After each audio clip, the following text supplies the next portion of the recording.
Hello दोस्तों, welcome to my channel. दोस्तों, आज की वीडियो में एसएससी जीडी एग्जाम जो हुआ था प्रीवियस ईयर का, उसका हम लोग सेट नंबर 2 करने वाले हैं। 10 जनवरी को पूछा गया जो पेपर था शिफ्ट नंबर 2, उसका हम लोग आज करेंगे मैथ्स का सॉल्यूशन। ठीक है। जैसा कि इसके पहले हम लोग सेट नंबर 1 कर चुके, जो कि आपका बहुत अच्छा रिस्पॉन्स है, तो आप ये भी नंबर 2 देखिए। हम लोग ये सेट नंबर 2 करेंगे। ठीक है। चलिए शुरुआत करते हैं, हम लोग टाइम वेस्ट नहीं करते हैं, चलते हैं सीधे हम लोग मैथ्स क्वेश्चन की तरफ।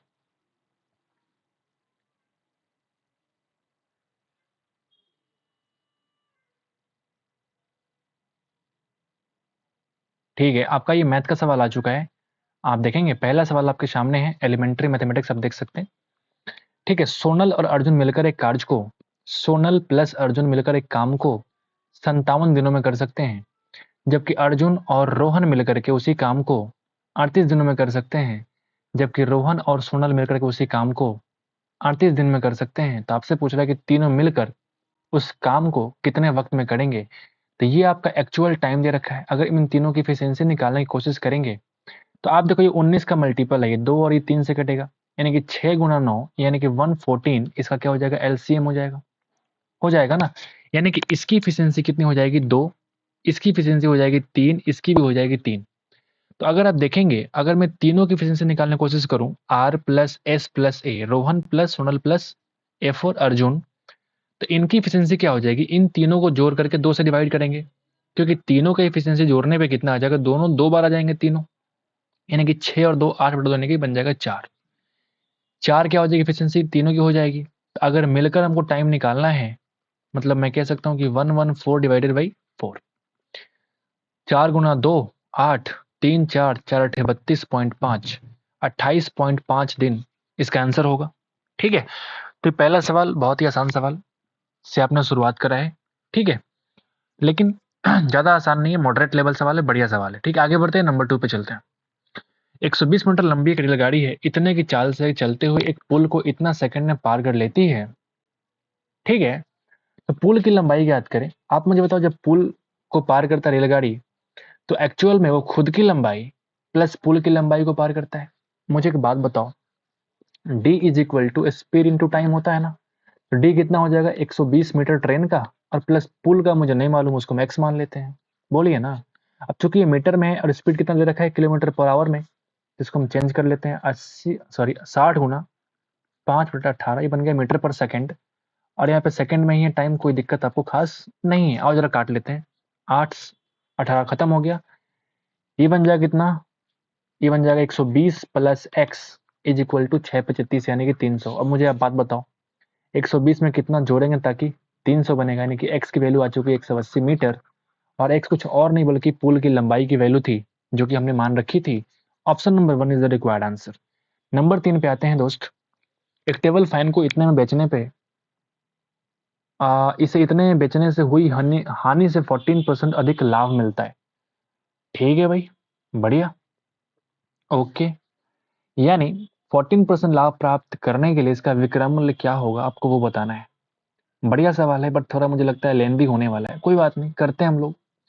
अगर इन दोनों का हम डिफरेंस निकालें, इन दोनों का अगर हम डिफरेंस निकालें, ठीक है, तो आप कितना देखेंगे, 2230 और ये 2827.06, यानी 2800 अगर 30 होता तो हम बोलते कि 22 और 6 28, यानी कि 600 का डिफरेंस होता। लेकिन आप यहाँ पे देखेंगे, 3 नहीं बल्कि 2.94 कम है, यानी कि मैं कह सकता हूँ डिफरेंस कितना है, जो डिफरेंस है वो 597.06 का है। ठीक है।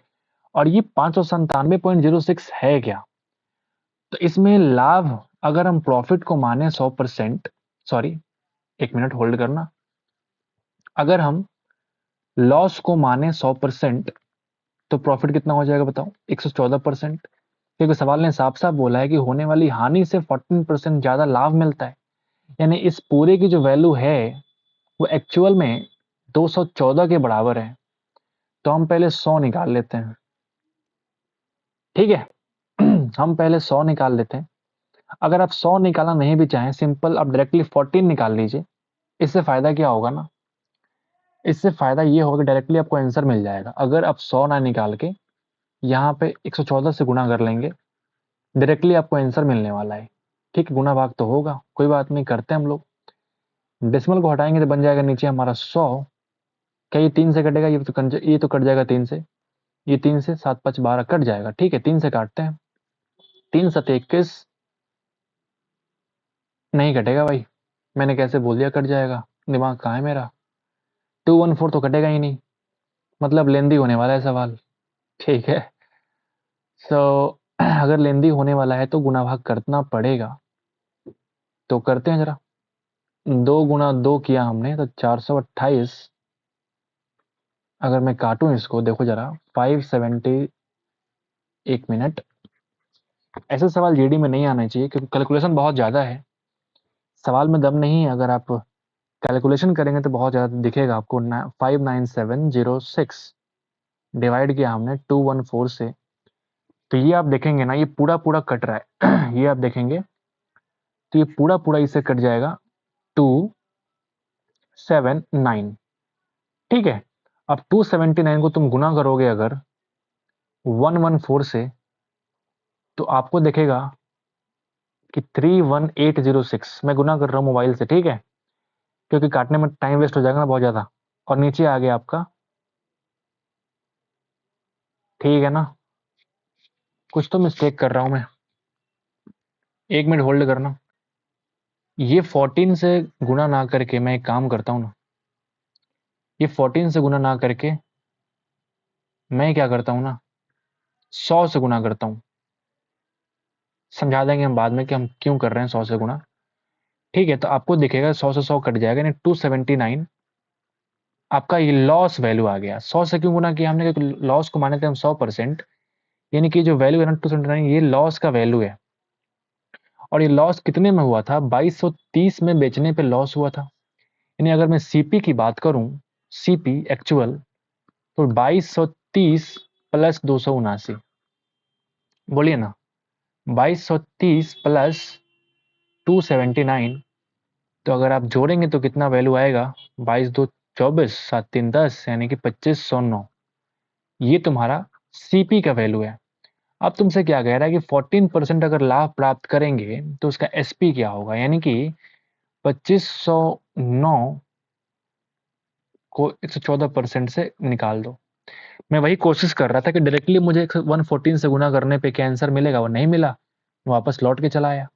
ठीक है, तो अब अगर आप देखेंगे ना तो अब अगर आप देखेंगे तो आपको आंसर दिखता हुआ नजर आएगा, क्योंकि गुना करेंगे कितना आ जाएगा बताओ? गुना करने पे आ जाएगा भाई, आप देखेंगे 286026, मोबाइल से कर रहा हूँ, बाई 100, यानी कि 2860.26, इतना रुपीज। ठीक है, ये बढ़िया सवाल था। ठीक है, मैंने क्या किया देखना जरा, सवाल ने क्या बोला कि इतना में सेल करने पे, इतना में सेल करने से होने वाली हानि से 14% एक्स्ट्रा उसको लाभ होता है। तो हमने हानि को मान लिया 100, तो लाभ कितना हो जाएगा? 114%। क्लियर है इतना? ठीक है, यानी जो डिफरेंस होगा वो 214 के बराबर है। अगर मैं 100 से गुना कर दूं तो ये मुझे लॉस निकल जाएगा कि कितना लॉस हुआ था। लॉस कितने पे होगा? यानी 2230 में सेल करने पे लॉस हुआ था, यानी उसमें अगर जोड़ देंगे हम इतना वैल्यू, तुमको मिल जाएगा एक्चुअल कॉस्ट प्राइस। उस कॉस्ट प्राइस को 14% एक्स्ट्रा अगर हम प्रॉफिट जोड़ देंगे तो वो हमारा बन जाएगा नया वाला एसपी, जो कि आपसे पूछ रहा है। तो ये मेरे हिसाब से एक बढ़िया सवाल है, क्योंकि गुना भाग कैलकुलेशन समझना, हर चीज आपको इसमें देखने को मिल रहा है। बढ़िया सवाल है। ठीक, आगे बढ़ते हैं, 14 पे आते हैं। एक कपड़े की दुकान ने शर्ट पर 30% की छूट की घोषणा करी है। रिवान जो है छूट में 810 रुपये बचाना चाहता है। ऐसा करने पर उसे कितनी शर्ट खरीदनी चाहिए यदि प्रत्येक शर्ट का अंकित मूल्य कितना है? 540।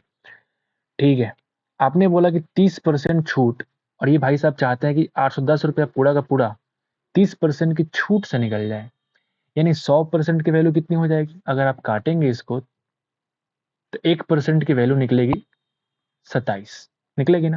यानी 100% की वैल्यू कितनी हो जाएगी? 2700। यानी 2700 रुपया का अंकित मूल्य का आपको सामान खरीदना पड़ेगा, जिससे कि आपको 810 रुपये का डिस्काउंट मिलेगा। अगर एक शर्ट का अंकित मूल्य 540 है तो नंबर ऑफ शॉट कितना खरीदना पड़ेगा, तो आप देख लो 2700 बटा 540, यानी कि 5 शर्ट खरीदेंगे ना तो आपको इतना रुपए का डिस्काउंट मिलेगा। बढ़िया सवाल है ये। एक दुकानदार 12% के लाभ पे सामान बेचता है और वास्तविक वजन से 15% कम उपयोग करता है। कुल लाभ ज्ञात करें। इस तरह का सवाल बहुत बार पूछे गए भाई साहब, और ट्रेंड में है इस तरह का सवाल। 100 रुपए की वस्तु को बोलता है कि भाई साहब हम जो है 112 में सेल कर रहे हैं, लेकिन एक्चुअल में वो 15% कम वजन कर रहा है, मतलब 100 ग्राम के बदले 85 ग्राम दे रहा है। आप ऐसा सोच सकते हैं।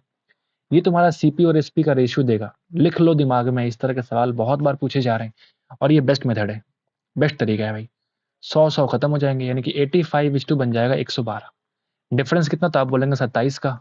नीचे कितना आ जाएगा, 85 इंटू 100%। ये कुछ और नहीं बल्कि प्रॉफिट का जो है वो परसेंटेज है। गुना कर लो, भाग कर लो, आंसर निकाल लो। 17 पे 85 और ये बन जाएगा 20, यानी कि 540 क्या, हाँ बिल्कुल, बटा 17, यानी कि 31.76%।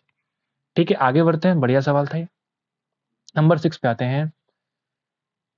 ये 3 आपको दे रखा है डायमेंशन। आपसे पूछ रहा है भाई कि सबसे लंबे खंबे की लंबाई। बिल्कुल, अरे भाई साहब ये तो क्यूबॉइड की बात कर रहा है। L square plus B square plus H square का अंडर रूट, यानी कि 100 प्लस 25 का अंडर रूट, यानी कि 225 का अंडर रूट कितना हो जाएगा, 15 मीटर। आसान सवाल से मुलाकात हो रखी है। 7 पे आते हैं। उन संख्याओं का गुणनफल ज्ञात कीजिए जिसके महत्तम सामर्थ्यक और एलसीएम की जो वैल्यू है। अरे भाई साहब, एलसीएम इंटू एचसीएफ हजारों बार आप कर चुके होंगे। ये प्रोडक्ट ऑफ टू नंबर के बराबर होता है। प्रोडक्ट ऑफ टू नंबर्स के बराबर होता है ना। और यही आपसे पूछ रहा है, मतलब सिंपल आपसे कह रहा है कि दोनों को मल्टीप्लाई करके आंसर लिख दो। 8 चौके 32, 320 इज द आंसर। अरे बोलिए ना।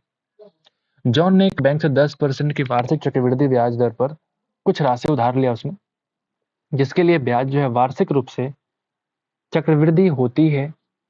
यदि उसने 4 वर्ष के अंत में इतने रुपए का भुगतान करके अपना उधार चुकाया है तो कितनी राशि उधार उसने ली थी। बहुत ही बढ़िया। आपने देखा, अगर वार्षिक ब्याज कंपाउंडेड है, यानी मैं कह सकता हूं कि 10% के हिसाब से 4 वर्ष का, मैंने इसके पहले बोला था, नहीं इसके पहले सिर्फ ने बोला था, मुझे लगता है कि ये 46.41% होता है। 4 साल के लिए जो इंटरेस्ट बनेगा कंपाउंडिंग करके, वो कितना बन जाएगा, 46.41%। अगर तुमने इतना रुपये का भुगतान किया है, यानी तुम्हारा अमाउंट का वैल्यू है, मतलब मैं कह सकता हूँ कि 21,961.50, ये जो है 146.41 की वैल्यू है। आपको निकालना है 100 की वैल्यू, तब जो है प्रिंसिपल अमाउंट आपको मिलेगा, जो कि आपको निकालने का आंसर कह रहा है, जो कि आपको निकालने के लिए बोल रहा है। गुणा भाग करो, आंसर मिलेगा आपका। डिसमल से डिसमल कट जाएगा। ठीक है, तो अगर आप इसको डिवाइड करेंगे ना, 6 4 10 1 11, 4 15 1 16, किससे कटेगा आपको ध्यान देना पड़ेगा कि किससे कटेगा। 7 दूना 14, 63 नहीं कटेगा। 11, 3 6 3 3 4, हाँ 11 से कट रहा है भाई साहब। तो 11 कम 11, ऊपर वाला मैंने चेक भी नहीं किया, करेंगे बाद में। 3 6 यानी कि 3 गुना 11 गुना 3, 3 4 यानी कि 3 और ये 1, ये कट जाएगा भाई साहब। 11 से 1 बार में, 10 और 9, 9 बार में, 10 और 6 यानी कि 9 बार में, 7 और 1 यानी कि 6 बार में, 5 और 0। ठीक है ना। फिर भी ये तो 11 का क्यूब भाई, ये तो 11 का क्यूब है, मुझे दिख रहा है। 11 गुना 11 गुना 11 है। तो यानी कि इसको हम काट के जरा चेक करते हैं 11 से। फिर से 121 से भी काट सकते हैं, बट फिर से काट लेंगे। 11 का 11, 8 9, 11 8 88, 1 6 11 का 11, 5 और ये 0, यानी ये कट जाएगा भाई 121 बार में। फिर से काटते हैं 11 से। 11 एकम 11, 7 1 11 छक 66, 5 और 0, ये कट जाएगा 11 बार में। फिर से कटेगा क्या, पूरा पूरा कट जाता ना। 11 5, अरे भाई साहब, यानी कि 150 गुना 100, यानी कि 15,000 रुपया इसका मूलधन अमाउंट है, जो कि आप निकाल सकते हैं। ठीक है, आगे बढ़ते हैं। 400 मीटर लंबी एक वृत्ताकार दौड़ में, ये आपका वृत्ताकार, आपका जो भी है दौड़ है, ठीक है। ए और बी दोनों क्या करते हैं, एक ही बिंदु से एक ही समय पर क्रमशः चलना शुरू करते हैं। समान दिशा में दौड़ते हुए आरंभ बिंदु पर कितने समय बाद मिलेंगे। यहाँ पे मान लिया हमने कोई पॉइंट, मान लिया हमने कि ये वाला पॉइंट है, यहाँ से ए और बी दोनों चल रहे हैं, एक ही दिशा में चल रहे हैं।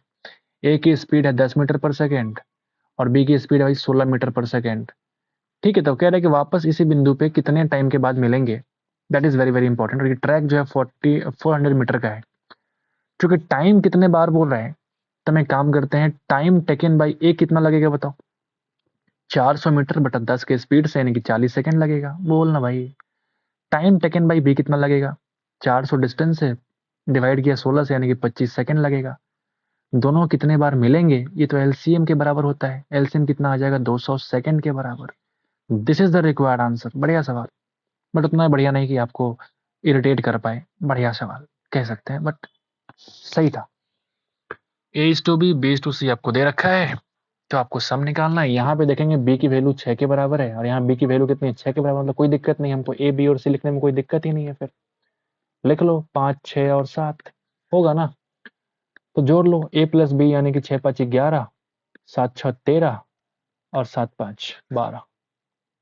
ठीक है, गंदा सवाल। एक डीलर ने अपने माल पर क्रैमुल से 15% अधिक अंकित करता है, फिर वह 20% के डिस्काउंट देता है, तो हानि परसेंट क्या होगा। 100 रुपए की वस्तु को 115 में एमपी किया, मतलब मार्क प्राइस कर दिया। 20% का डिस्काउंट दिया, यानी कि 11.5 गुना, यानी कि 23 कम कर दो इसमें, यानी कि आप देखेंगे 93 इसका सेलिंग प्राइस है। सीपी इतना है, सॉरी 92 आने वाला है बिल्कुल।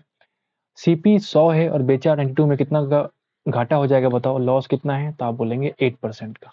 ठीक है, आगे बढ़ते हैं। 12, एक वृत्ताकार टैंक की क्षमता है, उसके आधार का व्यास है, तो गहराई ज्ञात करने की। हाइट आपसे पूछ रहा है। बेलनाकार अगर टैंक की क्षमता, यानी कि वॉल्यूम की बात कर रहा है भाई साहब, वॉल्यूम की बात कर रहा है, मतलब पाई आर स्क्वायर एच की बात कर रहा है, जो कि 56 32 के बराबर है। बोलिए ना, तो 22/7। आर आपको निकालना है क्या, नहीं मालूम है। व्यास है 16, यानी कि रेडियस कितना हो जाएगा 8 × 8। एच निकाल लो 56 32। बोलो, ठीक है ना, ठीक है ना। 22 से कटेगा क्या, 22 दूना 44 कटना चाहिए मेरे हिसाब से। 22 दूना 44, फिर हो जाएगा 123, यानी कि 22 बचे 110, 113 और 2, यानी कि 22 छक 132। ठीक है, तो आप देखेंगे 8 × 8 64 से कट जाएगा भाई ये 4 बार में, यानी कि एच की वैल्यू डायरेक्टली आ चुकी है 7 × यानी कि 28 मीटर। आसान सवाल, होल्ड कीजिएगा थोड़ा सा, थोड़ा सा। ओके, आगे आते हैं। 13 नंबर सवाल क्या बोलता है भाई, कि अगर एलसीएम ऑफ दो नंबर 15 टाइम्स तेरा एचसीएफ है, यानी कह रहा है कि जो एलसीएम की जो वैल्यू है ना भाई साहब, ये 15 गुना एचसीएफ के बराबर है। बहुत बढ़िया, बहुत बढ़िया, ठीक है ना, बहुत बढ़िया। आगे क्या बोलता है कि सम ऑफ एलसीएम एंड एचसीएफ, यानी आपसे कह रहा है कि एल प्लस एच की जो वैल्यू है, मैं शॉर्ट लिख रहा हूं, वो 112 है। ठीक है, तो हम एल के बदले 15 एच लिख सकते हैं ना, तो 15 और प्लस एक 16 एच का वैल्यू कितना आ गया 112। 16 से काट लो 7 बार में, यानी एच की वैल्यू आ गई 7 के बराबर। बोलिए ना, अगर तुम्हारा एच की वैल्यू 7 आ चुकी है, तो गुना कर दो, एल की वैल्यू कितनी आ जाएगी, एल की वैल्यू आ जाएगी 105। बोलिए ना, आपको मालूम है कि एल गुना एच जो होता है वो प्रोडक्ट ऑफ दो नंबर के बराबर होता है ना, यानी कि 7 × 105 इज इक्वल टू, अगर एक नंबर 49 है तो अगला निकाल लो एक्स के बराबर, काट लो, आंसर निकाल लो। 7 7 49, 7 से 15 बार में, यानी कि एक्स की वैल्यू आ गई 15। आगे बढ़े। बीमारी की वजह से एक व्यक्ति का भार 80 से घट के, अरे भाई साहब, तो उसका कमी निकालना है। 16 कम हो गया आउट ऑफ 80, यानी कि 1/5, इसी को तो बोलते हैं 20%। घटिया सवाल।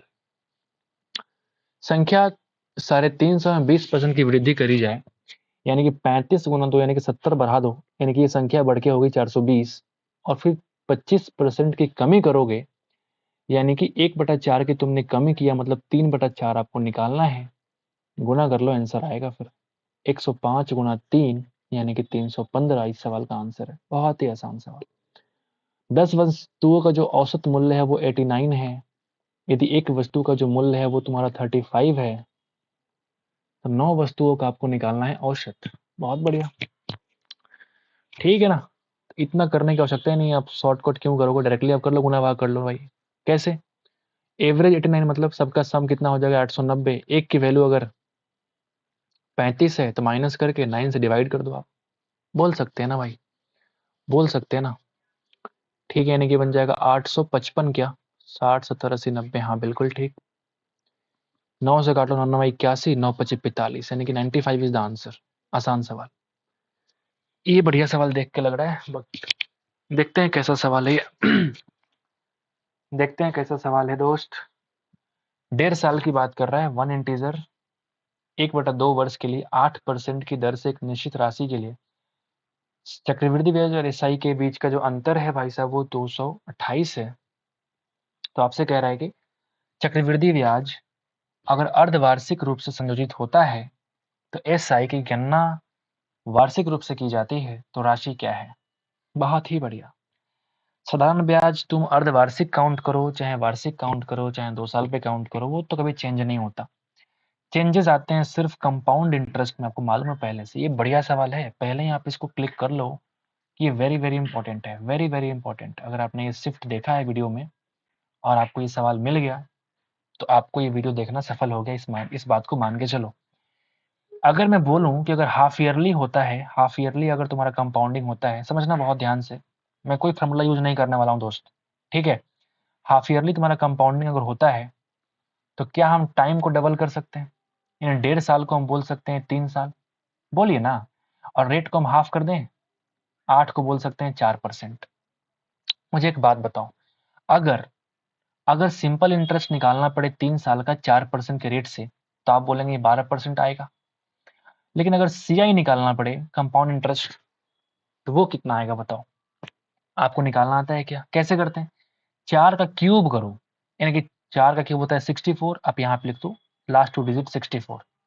4 का स्क्वायर करो 16, 16 गुना 3 करो 48, फिर अपने यहाँ पे 48 लिखना है और ये करना है पॉइंट, फिर 4 तियां 12। इतना परसेंट आपको आने वाला है कंपाउंड इंटरेस्ट, ठीक है। इतना परसेंट आपको आने वाला है कंपाउंड इंटरेस्ट। अगर आपको ये लॉजिक नहीं मालूम कि हमने कैसे फटाफट इसको निकाला है, तो बहुत जल्द हम एक वीडियो लेके आएंगे आपके सामने जिसमें हम इस तरह की चीजों को सिखाने की कोशिश करेंगे पूरी तरीके से, ठीक है। अभी आप इतना मान के चलिए कि 3 साल में सिंपल इंटरेस्ट इतना आएगा और कंपाउंड इंटरेस्ट इतना आएगा, ठीक है। सवाल ने बोला कि दोनों का डिफरेंस कितना है, 228, इसलिए हम परसेंटेज लिख रहे हैं। यानी मैं कह सकता हूं कि 228 की जो वैल्यू है वो इसके डिफरेंस के बराबर होगा। कितना? 0.4864। अरे नहीं होगा क्या?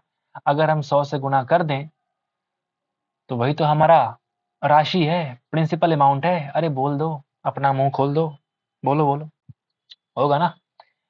कर दो गुणा भाग और आंसर निकाल दो। फिर इस डेसिमल को हटाएंगे तो यहाँ बन जाएगा 1 2 3 4।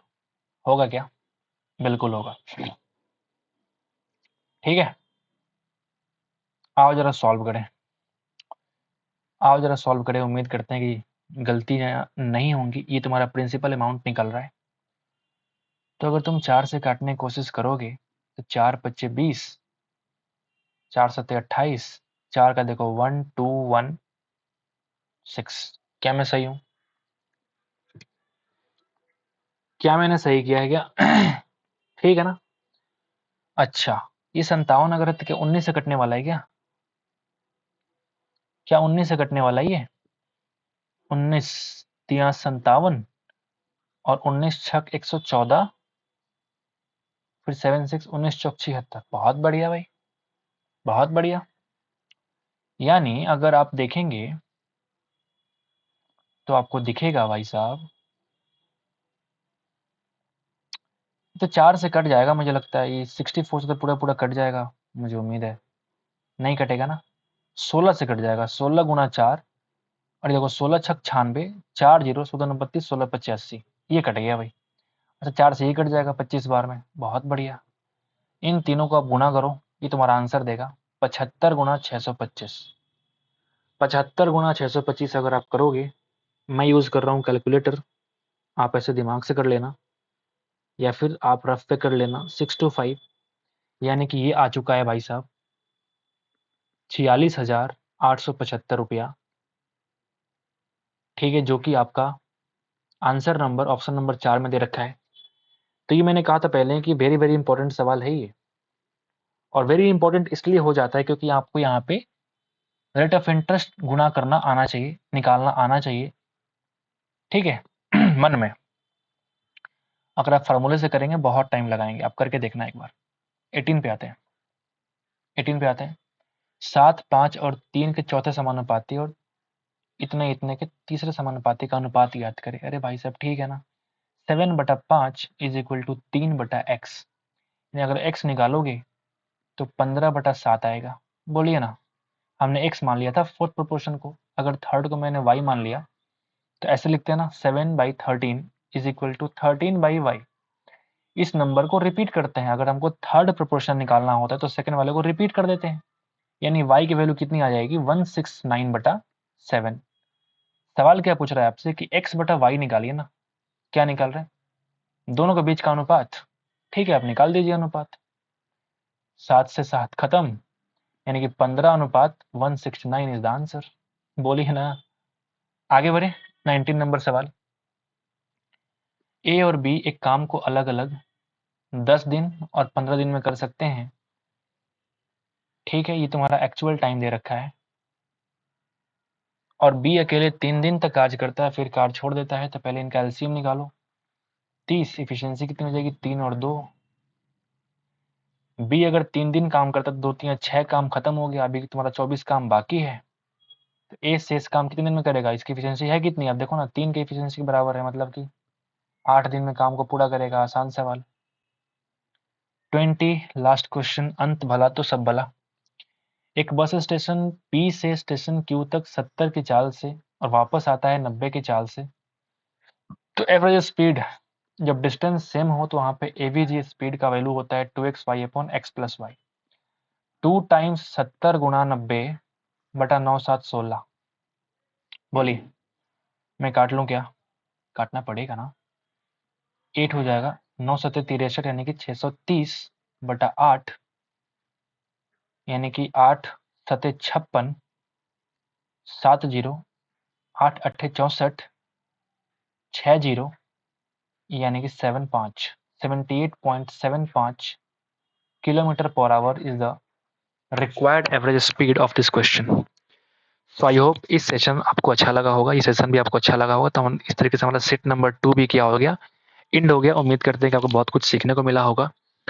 सो this is very important for you कि आप मतलब प्रीवियस ईयर सॉल्यूशन करके जाएं। Thank you so much. इस वीडियो में इतना ही। Thank you so much guys.